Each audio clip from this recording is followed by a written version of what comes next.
ఉన్నటువంటి ధర బియ్యం మంచు ఏంటి చెప్పండి ఒకసారి.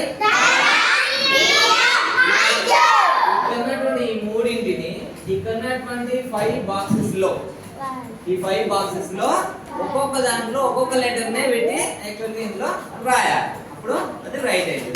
ఎవరు రాస్తారో చూద్దాం. First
very good.